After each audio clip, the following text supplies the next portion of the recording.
Bien le bonjour les petites biches, on se retrouve pour une routine spéciale départ. En l'occurrence, cette fois on partait à Paris pour le YouTube Creator Summit qui a lieu une fois par an et qui regroupe 100 youtubeurs internationaux. Et ce sont des journées durant lesquelles on a des sessions avec les équipes de YouTube pour en apprendre plus sur les nouveautés qui vont arriver, le changement des lois par rapport à nos vidéos et aussi rencontrer d'autres youtubeurs, ce qui est très cool. Donc c'est parti, je vous emmène pour cette journée de ouf avant départ.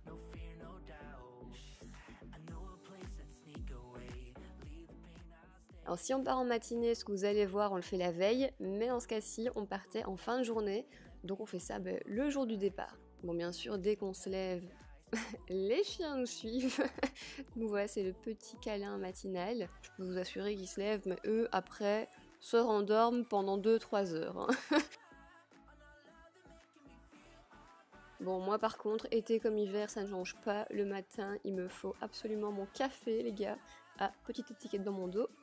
C'est essentiel, je ne sais pas commencer ma journée sans. Et d'ailleurs, dites-moi en commentaire si vous aussi, le matin, il vous faut une tasse de café ou de thé. Je me sentirai moins seule. Et ce que j'adore faire, une fois qu'il commence à faire vraiment bon, quand dès le matin il fait chaud, c'est boire mon café dehors. Je prends 5 minutes avant de me mettre au bureau. Et ça me ressource. Enfin, dès le matin, je me sens... oui, on a renversé. Mais en tout cas, j'adore prendre 5 minutes dans le jardin. Je trouve ça hyper apaisant. Et c'est vraiment ma façon préférée de commencer la journée en été.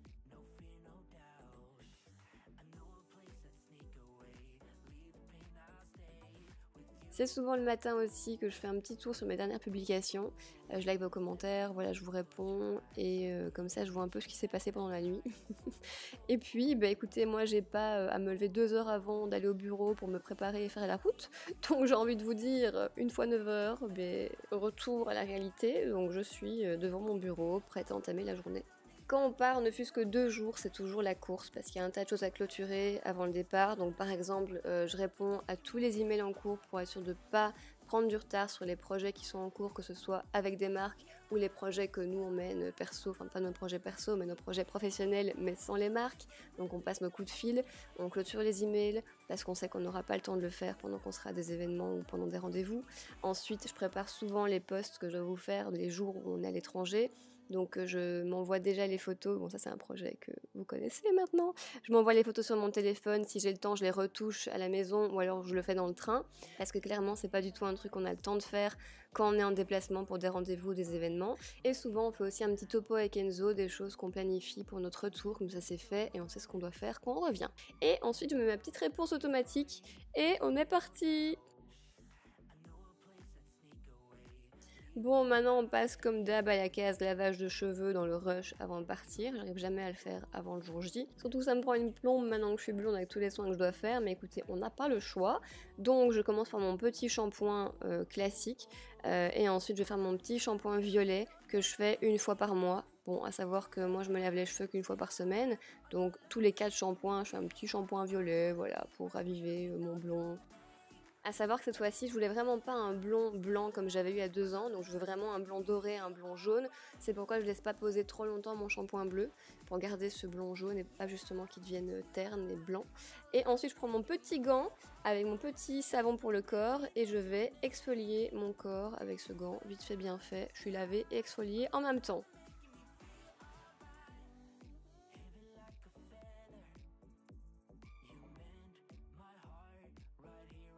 Bon, j'avais beaucoup trop chaud avec mon peignoir de bain, donc je suis allée me changer pour mettre un truc plus léger, vu la chaleur qu'il fait cette semaine. Donc voilà, je me sens mieux. Et avant de me sécher les cheveux, je vais passer à mes soins du visage, parce que clairement, je sais que j'en mets toujours partout. Je mouille toujours mes racines quand je me lave le visage, donc voilà, faisons ça les cheveux mouillés. Je fais un peu de place pour qu'on se voit mieux. Et vu que j'ai encore mes crèmes de nuit, oui, je me suis pas encore lavé le visage, et bien je passe au nettoyage du visage avec ma Foreo Luna 3. Les gars, j'ai une obsession totale pour les brosses nettoyantes en silicone de chez Foreo. J'avais déjà la Luna 2, c'est maintenant Enzo qui l'utilise. Et celle-ci, donc elle est plus grande que la 2. Les poils en nylon, ils sont aussi plus longs. Ah, ça c'est la 2, voilà. Et ils sont beaucoup plus doux. Je sais pas si vous vous rendez compte à l'écran, on dirait vraiment du velours. Et autre nouveauté sur la Luna 3, c'est qu'on peut se connecter désormais à l'application Foreo pour gérer l'intensité de la vibration. Donc moi, quand c'est un nettoyage quotidien, je diminue mon intensité à 2 ou 3, à savoir qu'il y a 16 niveaux d'intensité. Et puis une fois par semaine, pour un nettoyage plus profond, je la mets à 8 ou 9. Vu que j'ai une peau sensible, ça je le fais qu'une fois par semaine à cette intensité. Et justement, sachez que la Luna 3 que j'ai ici en lilas est justement faite pour les peaux sensibles. C'est un pur hasard, les gars. Et puis il y a deux autres couleurs qui sont elles faites pour les peaux normales et les peaux mixtes. Donc voilà, comme ça vous le savez. Et donc là, je lance le nettoyage qui dure 1 minute et je fais zone par zone. Voilà, j'adore les gars, ma peau est tellement plus lisse après, j'ai l'impression. C'est beaucoup plus efficace qu'un nettoyage manuel. Et sachez aussi que c'est plus hygiénique que les brosses nettoyantes avec des poils en nylon. Vu que les poils en silicone ici, ils ne sont pas poreux et en plus, ils sèchent beaucoup plus vite. Donc ce qui fait que ça réduit considérablement la prolifération de bactéries. Ce qui est quand même un truc essentiel quand on nettoie le visage. Surtout si vous avez une peau à problème. Donc voilà, petite info au passage. Et clairement, je sais plus m'en passer les gars. Je me sens pas bien quand je me nettoie pas le visage avec cette brosse et que je le fais juste à la main. Parce qu'elle nettoie beaucoup mieux et plus en profondeur que nos mains. Donc elle retire plus d'impuretés et plus de cellules mortes. Et je me sens vraiment trop propre quand je me nettoie le visage avec ça. Ma peau après est tellement douce, tellement pure, j'ai l'impression les gars. C'est ouf. Donc voilà, je me rince le visage et sachez du coup qu'au-delà du nettoyage et de réduire l'apparition d'imperfections, elle va aussi vous servir avec l'autre côté à réaliser des massages anti-âge, que ce soit avec votre sérum ou votre crème de jour, peu importe. Et du coup, vu que la peau vient d'être nettoyée en profondeur, elle va mieux absorber vos crèmes et grâce à l'application, là on va pouvoir suivre carrément les massages à réaliser pour justement avoir une peau plus tonique. Donc c'est ce que je fais juste maintenant et ça dure 2 minutes. En tout cas, merci à Foreo d'avoir sponsorisé cette vidéo. Et sachez que dans tous les cas, je vous mets en description un lien qui vous dirige vers la page de la Luna 3. Et du coup, vous avez toutes les infos sur le site. Voilà, ça sera plus pratique. Et ensuite, j'applique mon sérum sur le reste de mon visage. Voilà. Et puis, tada! Non, attendez, je vous montre ma peau, mais c'est pas encore maintenant. Ah oui, non, parce que d'abord, je mets un peu de sérum sur mon cou et avec ce qui me reste sur les mains, j'en mets aussi sur le décolleté. C'est hyper important, c'est tout aussi important en fait que le cou ou le visage, donc pensez-y parce qu'on n'y pense pas assez. Et là, maintenant, je peux vous montrer ma peau. Tada! Bon, maintenant je passe à la lourde tâche du séchage de cheveux. Je déteste ça, les gars. Je mets un peu de spray volume aux racines et puis, vu qu'il fait bon, je sèche pas à fond. Je sèche à moitié, un peu tête en bas pour décoller les racines, mais c'est tout. Et j'ai très séché mes cheveux, juste naturellement, voilà, avec le vent et la chaleur de l'été.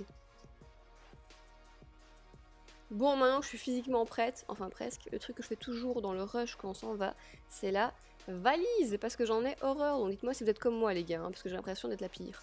Et plutôt que de me rendre compte que les vêtements que j'ai pris vont pas ensemble une fois que je suis à l'étranger, mais j'essaie les tenues que je vais potentiellement prendre, voir si j'ai pas trop chaud dedans, si je me sens bien, si ça rend bien. Donc là j'ai pris le short rouge, ça j'ai pas pris, j'avais trop chaud avec la veste. Et puis pour partir j'ai mis cette petite robe noire que j'ai accessoirisée d'une petite chemise à la taille, voilà ça fait toujours son petit effet. Et nous sommes bons pour les vêtements.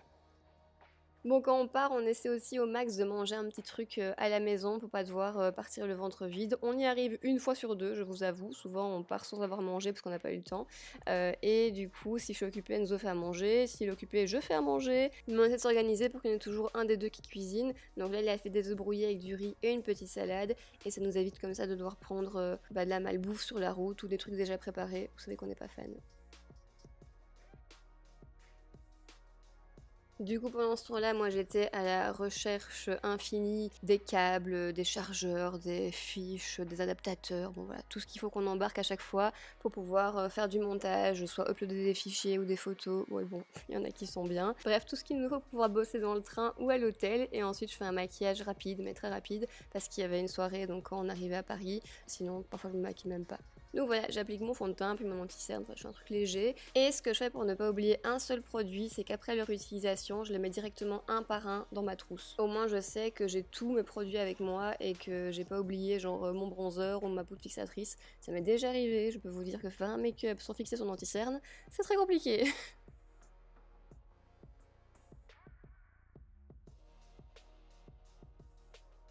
Bon, c'est le moment maintenant de préparer les chiens et leurs affaires, parce que non, les chiens ne restent pas à la maison tout seuls pendant qu'on est à l'étranger. Oui, j'ai déjà eu ce genre de questions. Regardez comme ils sont ouf quand ils voient leur laisse. Bon, par contre, laissez mes jambes tranquilles parce que je suis en robe, les amis. Merci. Et regardez Willow quand il voit sa laisse et qu'il comprend qu'on va sortir, il est toujours comme un ouf. C'est trop mignon. Bon, et par contre, si c'est pas déjà assez compliqué, j'ai mis le harnais de Willow à Django, donc on rebelote, on enlève, on remet. Voilà, tout le monde est prêt. Allez, c'est parti, en voiture. Alors, il y en a qui ont des sièges enfants dans leur voiture. Nous, on a une installation complète pour les chiens, voilà. Ils ont vraiment leur petit confort dans la voiture parce qu'on les prend souvent avec nous quand on va le week-end voir nos parents, voilà. Et là, en l'occurrence, quand on part en déplacement, ben, on les amène soit chez mes parents, soit chez ceux d'Enzo. Et du coup, ben, c'est un truc à ajouter au planning des départs. Ça prend à chaque fois plus ou moins 1 heure. Et eux, ils sont vraiment comme des oufs, les gars, quand ils sont chez nos parents. C'est un truc de dingue. En même temps, ils sont tout permis là-bas, hein. Aucune règle. Bon, on est arrivé chez mes parents, regardez l'excitation de Django. Mais c'est tout le temps comme ça, c'est abusé. Limite, je pense qu'ils préfèrent mes parents, quoi. Je suis vexée. Non, en vrai, c'est parce qu'il y a Punto et qu'il est trop excité d'aller le voir. Et généralement, on dépose les chiens et puis on part directement à la gare prendre notre train. Donc là, voilà, on est dans le Thalys et on continue à bosser. Vraiment jusqu'au moment où on arrive. Donc là en l'occurrence je commençais le montage de cette vidéo pour prendre l'avance parce que clairement 2 jours de déplacement, bah, c'est 2 jours durant lesquels on ne sait pas travailler, sur 5 jours bah c'est beaucoup, donc il faut prendre l'avance. Et puis voilà, on arrive 1 heure et demie plus tard au YouTube Creator Summit. Donc voilà, c'était vraiment un super event sur 2 jours. On a appris plein de trucs grâce aux équipes YouTube, on a rencontré des chouettes personnes, des youtubeurs, on a passé un super moment, donc merci à YouTube pour cette invitation et j'espère que vous avez aimé cette vidéo. Dans tous les cas, n'hésitez pas à me dire ce que vous voulez voir comme autre routine. En tout cas, j'étais ravie de faire celle-ci et nous on se retrouve sur mes réseaux et très vite pour une prochaine vidéo. D'ici là, portez-vous bien. Bisous.